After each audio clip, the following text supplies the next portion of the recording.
Through a strange and personal set of circumstances, I found myself a traveler. Though I can't remember where, nor can I accurately recall the time or even the season that I arrived, after encountering Chateau de Merveilles, I would never be the same. A dream? Could a place of such opulence, comfort, and transcendent purpose exist?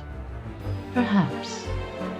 No singular element defines the magic of this place, but rather the convergence of the best of knowledge and history, frozen in time, of memories, harmony with the environment, closed system, self-sufficient living, unimaginable food, the yield of meticulously manicured soil, all seamlessly integrated with the surrounding community. Merveilles was no one thing, but rather what it needed to be at that moment.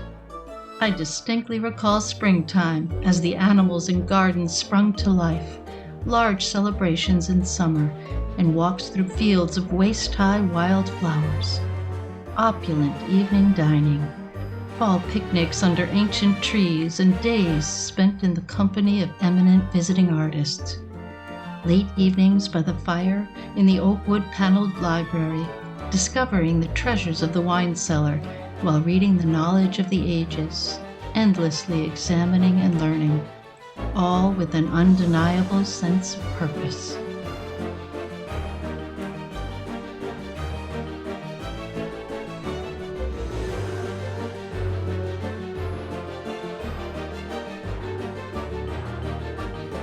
That ought to be our mandate, to create Eden wherever we go.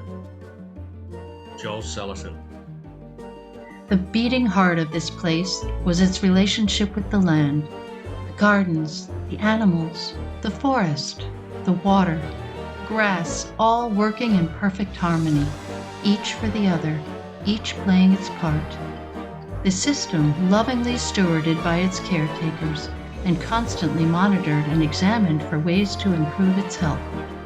Old knowledge measured by new techniques, shaping the future of farming by examining ideas long forgotten.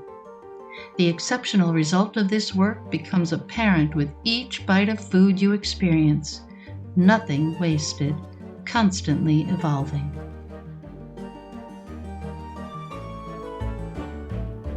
I place food at the center of humanity, as it nourishes not only our physical bodies, but also our emotional and spiritual lives.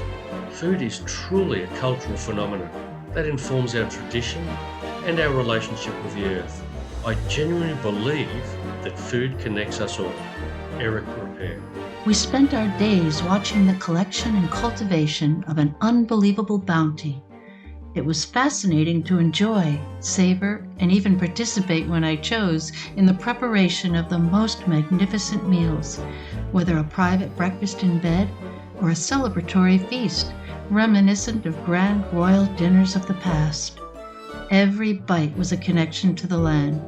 Morning melons were sweetened with the honey of the bees that lived just beyond the lavender fields. Spring and summer were filled with the most flavorful vegetables from the walled garden. Venison, boar, and turkey in the winters, freshly collected eggs in the morning, pork, beef, lamb, poultry, fish, goat, all from the land. The French call it terroir. True hospitality consists of giving the best of yourself to your guests. Eleanor Roosevelt. Anyone fortunate enough to be guests in the chateau was transported to another time and place. Merveilles was purpose-built to entertain. This home had grown in parts over centuries. Our hosts took painstaking care to use proper craft and methods in its maintenance, protecting heritage and culture, recognizing the value of craftsmanship and history, and the necessity to preserve traditional techniques. They did not act as owners, but rather custodians of the property for their time, assuring that its rich history would be passed to and enjoyed by future generations. Within the estate, opportunities abound. Lakes, pastures, tennis and gardens, horses and livestock, myriad events, never a moment without a discovery, all to be shared with any guest. This castle was designed for nobility, and for my time there, that's what I was. In addition to peaceful relaxation and tranquility, frequently the chateau came alive with a broad variety of events, each exceptional in its own way, only showcasing the pinnacle of entertainment worthy of the grandeur of this place. Couples celebrating their new beginnings, families on holiday searching for a new adventure, artists documenting the beauty at that moment in time, world-famous chefs adding their own interpretation of the products of the land, and groups of professionals seeking inspiration and respite. At other times, people came specifically to be immersed in a carriage concourse, Renaissance fair, art show, concerts, and more.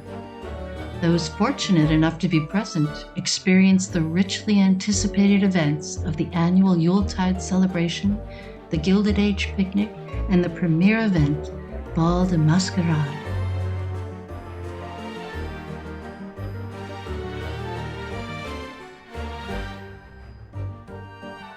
A dream? Perhaps. Perhaps heaven is something you must build, and immortality, something you must earn. Dr. Jordan B. Peterson.